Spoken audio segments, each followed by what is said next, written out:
जय हिंद बच्चों। चलिए शुरू करते हैं हमारे आज की बिल्कुल नई वीडियो। और आज हम लोग सीखने वाले हैं connection of capacitors in series and parallel. तो मैं उम्मीद करता हूं कि आप लोगों को सीरीज कनेक्शन क्या होता है और पैरेलल कनेक्शन क्या होता है आप लोगों को 10th क्लास आप लोगों ने सीखा होगा, है ना।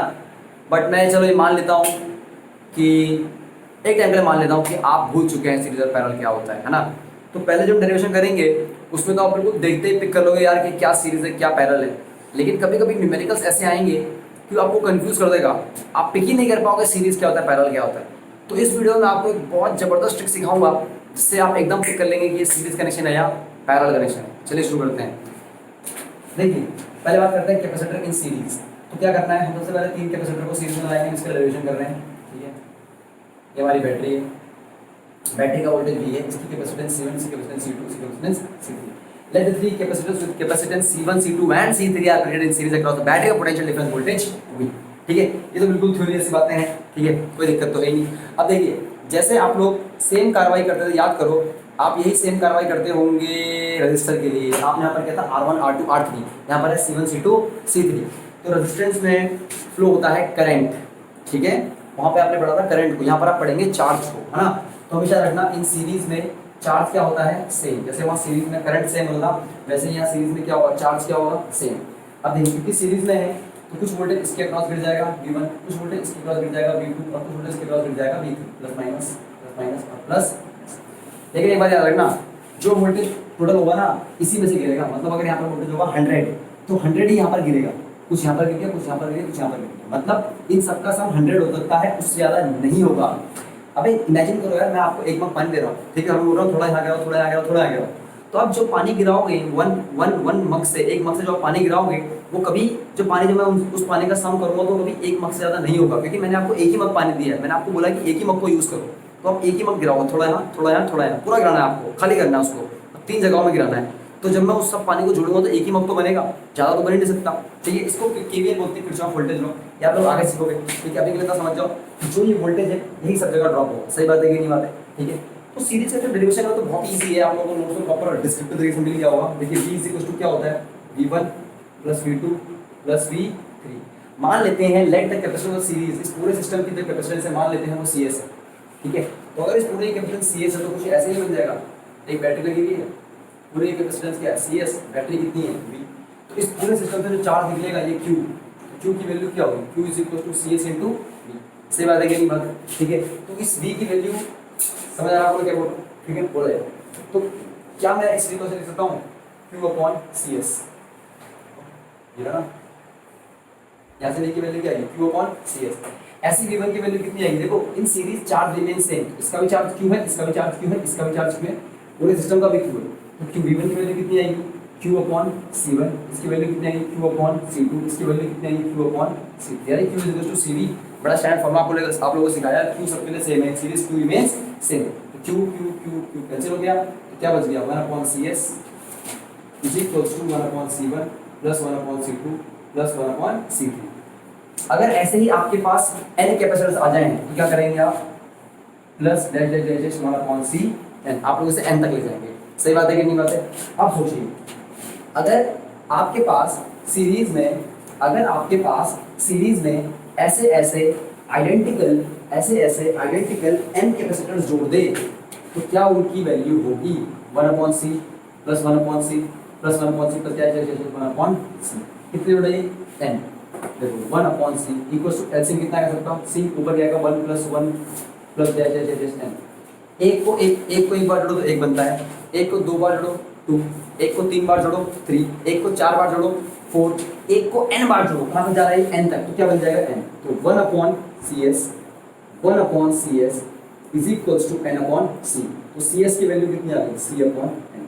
इसका मतलब ये बहुत इंपॉर्टेंट है। आपको लग रहा है कि यानी हमने तो बड़ी बेसिक चीज ड्राइव की है, लेकिन इसको न्यूमेरिकल में करते हुए बड़ा मजा आएगा और बहुत जल्दी होगा। कैसे, मैं आपको बताता हूँ। जैसे मान लो मेरी सीरीज में 2 कैपेसिटर हैं, इसकी वैल्यू 10 है, इसकी वैल्यू 10 है, तो जो नेट आंसर आएगा वो क्या आएगा, वैल्यू कितनी है इनकी 10, नीचे क्या है नंबर, कितने हैं ये 2, तो आंसर क्या आ गया 5। हमेशा रखना कहीं भी आपको सीरीज में नेट कैपेसिटेंस निकालना है, ऊपर वैल्यू नीचे नंबर, ऊपर वैल्यू नीचे नंबर। लेकिन ये सिर्फ तभी वैलिड है जब आपके कैपेसिटर आइडेंटिकल है। जैसे ठक ठक ठक ठक ठक ठक, ये आपके 3 कैपेसिटर है, ठीक है, इसकी वैल्यू 10, इसकी वैल्यू 10, इसकी वैल्यू 10, तो नेट कैपेसिटेंस कितना आएगा, ऊपर वैल्यू 10 है, नीचे नंबर कितने हैं 1 2 3 10 अगर बोल दो 1 2 1 2 1 2 1 2, ये चार कैपेसिटर है, इसकी वैल्यू 5, इसकी वैल्यू 5, इसकी वैल्यू 5, इसकी वैल्यू 5, नेट आंसर क्या आएगा CS का, सीरीज में ऊपर वैल्यू 5, नीचे नंबर 1 2 3 4 5.4।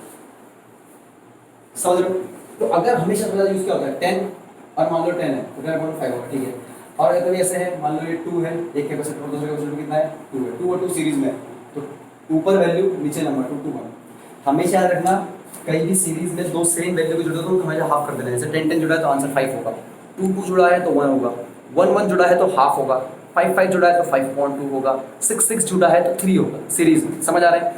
और एक बात, कैपेसिटेंस का सीन रेजिस्टेंस के बिल्कुल उल्टा होता है, रेजिस्टेंस सीरीज में बढ़ता है और पैरेलल में घटता है, कैपेसिटेंस सीरीज में घटता है, ये हमने देख लिया, डिक्रीज हो रहा है, देखिए कभी भी बढ़ सकता ही नहीं। मैंने 10 10 के 3 जोड़े, आंसर क्या है 10/3, डिक्रीज हो गया। मैंने 5 5 के 4 जोड़े, आंसर आया 5.4।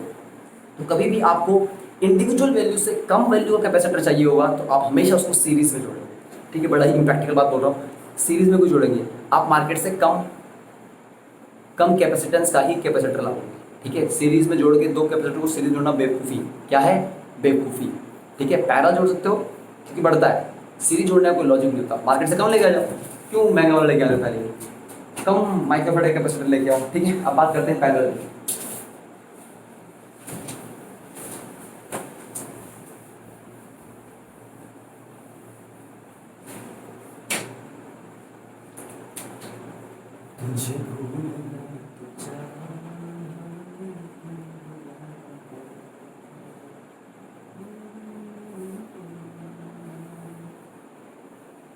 B, C1, C2, C3।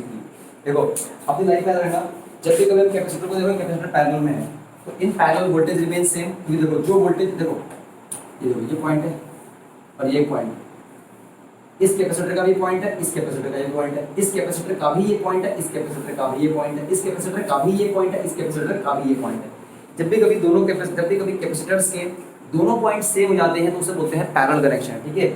आप समझिए सीरीज में पैरेलल मेजर मेजर डिफरेंस। जैसे मान लो दो कंपोनेंट है, इसका ये पॉइंट क्या है ए, ये ए ही चलता रहेगा, जैसे ही कंपोनेंट आया आप इसे ए नहीं कह सकते, अब ये एक पॉइंट बदल हो चुका है, अब मान लो इसका नाम क्या है बी, क्या आप ऐसे बी कहोगे नहीं, इसमें कंपोनेंट आ गया, उसका नाम क्या हो गया सी।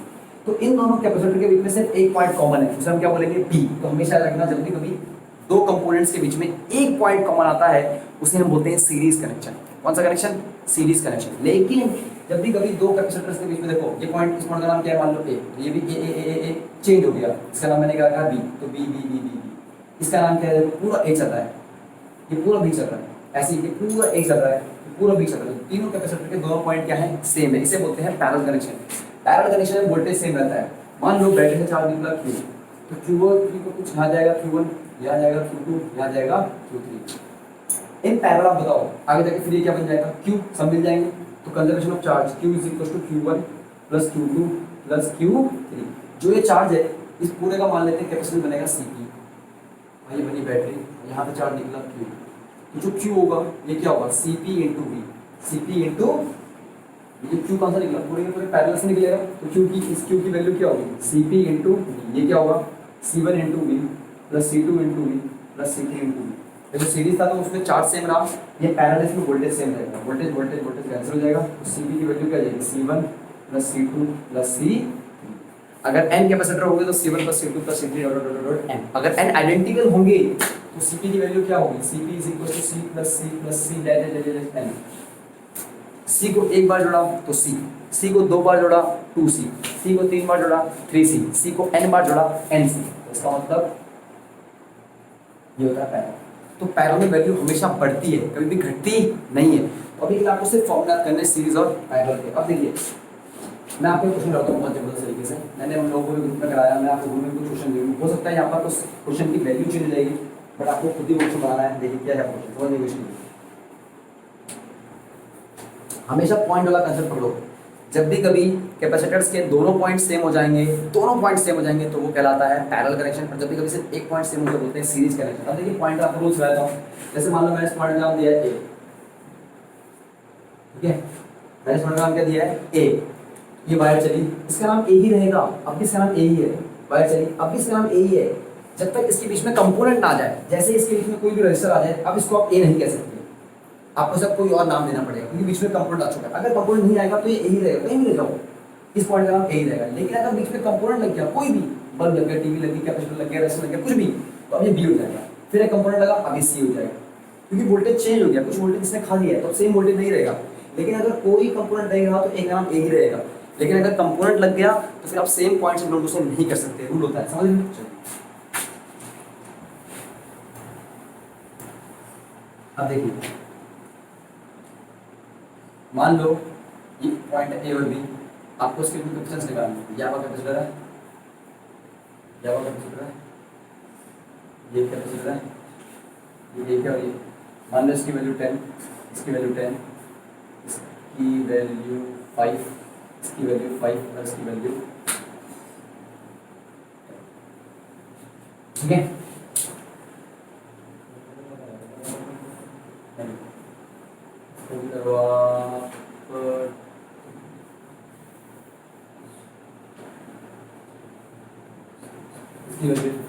ठीक है, आपको इसकी नेट कैपेसिटेंस निकालनी है। देखो इसको निकालना कितना इजी है। देखो मैंने आपको सिखाया है, दोनों ये दोनों किसमें है, सीरीज में 10 10, ऊपर वैल्यू नीचे नंबर, 10/2 कितना चला जाएगा 5। या फिर आप ऐसा निकाल सकते हैं 1/10 + 1/10 = 1/c, ऐड करेंगे और आप उसको सॉल्व करेंगे तो c की वैल्यू आपके कैसे आएगी 5। ठीक है, वैसे मैंने आपको भी सिखाया 5 5 सीरीज 10 10 सीरीज में कितना बन जाएगा 5। अब देखिए ये 5 ये 5 ये 5 तीनों किसमें है, पैरेलल, सिंपल ऐड करेंगे 5 और 5 10 और 5 15, तो ये वैल्यू सीधा क्या बन जाएगी, लो ये वैल्यू क्या बन जाएगी सीधा। आपको पता है 15 15 किसमें है, सीरीज। अभी मैंने आपको सिखाया नेट वैल्यू क्या आने वाली, ऊपर वैल्यू 15 और नीचे का नंबर, तो आंसर क्या है 15.25। या फिर आप सिंपल निकाल सकते हो 1/15 + 1/15 = 1/c, एलसीएम आएगा 5 आ जाएगा 2 1/c, उल्टा कर दोगे c = 15/2। मैं तो आपको पहले बता चुका हूँ कि वही आएगा, आपको समझ आ रहा है। तो इस तरह से आप बहुत ही ज़्यादा सिंपल लगा कि आप एक क्वेश्चन बना सकते हैं। ठीक है, एक दो क्वेश्चन आपको इस पर्टिकुलर आ रहा हूँ। ठीक है,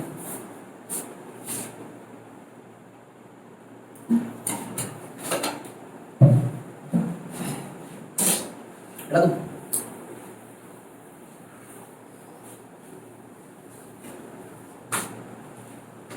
मैंने एक ऐसे गेम वाला उसमें खेला था।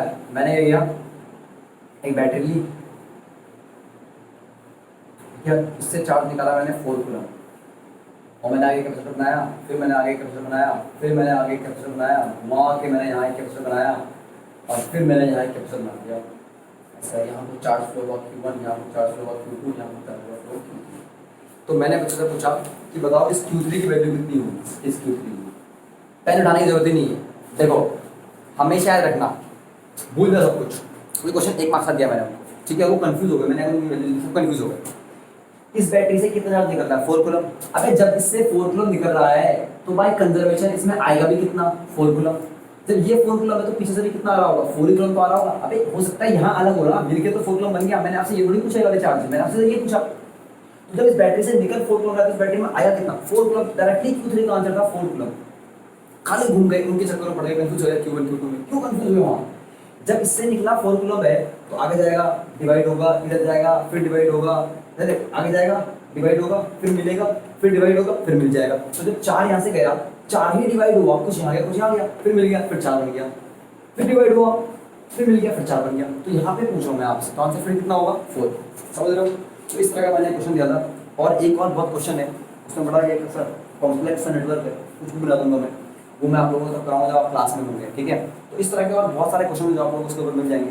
तो मैं उम्मीद कर रहा हूँ कि आपको जो बहुत ही आसान और बहुत ही मैंने छोटा सा टॉपिक पढ़ाया आप लोगों को समझ आया होगा।